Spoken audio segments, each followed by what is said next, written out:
Okay, so here's a little update on where I'm at with the car. The outside of the 67 Superior is in really good shape. There we go. Still some work to be done on detailing. For example, the inside of the wheel well. Not sure how well we can see it from here, but when they painted it, there's some overspray in there that's going to be fixed.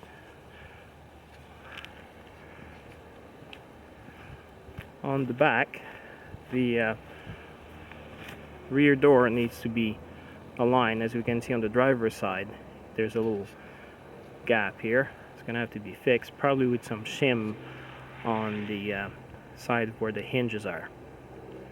An interesting thing on the 67 is these lights here come from a Corvair.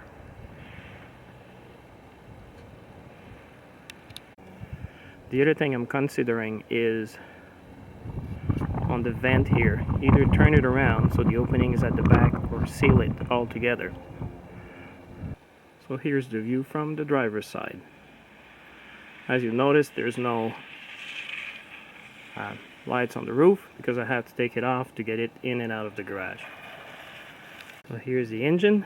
We're going to have to remove and replace the insulation on the hood, and also repaint the interior of the hood. As you can see, there's some overspray up there. The engine itself is in pretty good shape, doesn't make any noise when it's running, like valves and so on. A little bit of detailing for the summer and we should be good to go. So we have dual batteries in the car, one on each side, on the driver's side and the passenger side. Also a huge alternator. It was equipped with a electric fuel pump, which got a switch right underneath the dashboard in the front. And for those cold winter days, it had a plug here and a heater circulator where it would heat up the engine fluid and circulate it through the system to keep it warm.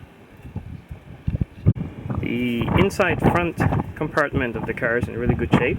The floor was redone last year. Comes with a siren and a radio, the Federal Director siren, and a MOCOM 35 radio.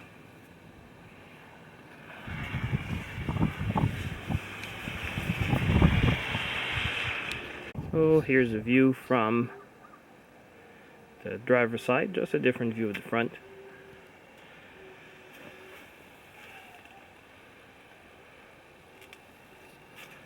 And there's the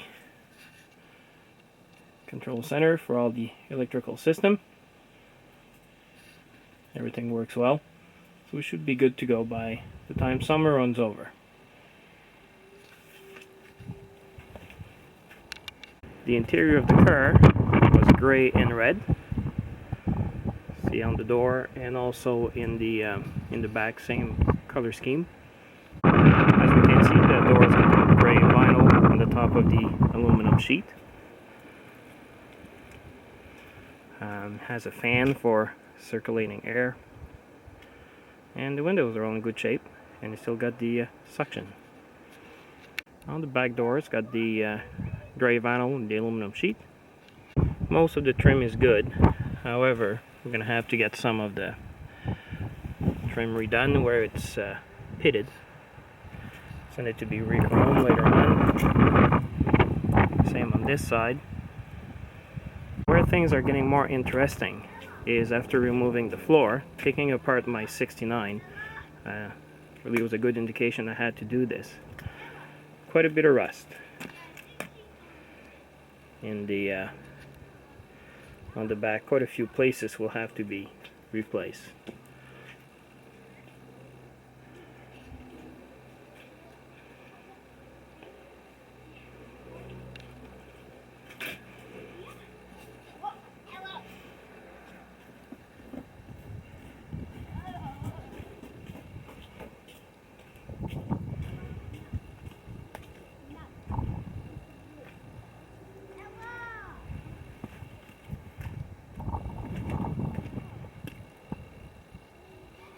The underneath of the car, the frame, suspension, and so on seems to be in reasonable shape. May have to replace the air shocks because when I drove it down from Ontario, I put some air in it and I think that the air was all gone by the time I got here. But otherwise, need to be treated maybe with Por 15 on some of the components, but it seems to be in reasonable shape. Here's another angle of the back.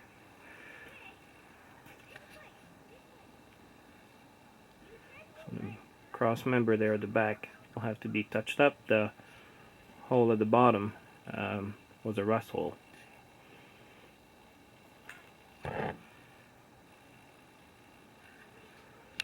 View from the other side. This is the passenger side on the rear. Still a lot of work to be done, but it'll give me something to do this winter. The cabinets here in good shape. The headliner is also in good shape all the way around.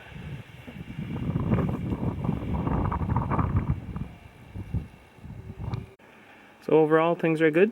Hope to get the car on the road soon in the spring. Couple of car shows to go, and hopefully good publicity for a professional car. Have a great day. Bye bye. So I'll give you guys another update once we're a little further down the work. And by the way, if you want to work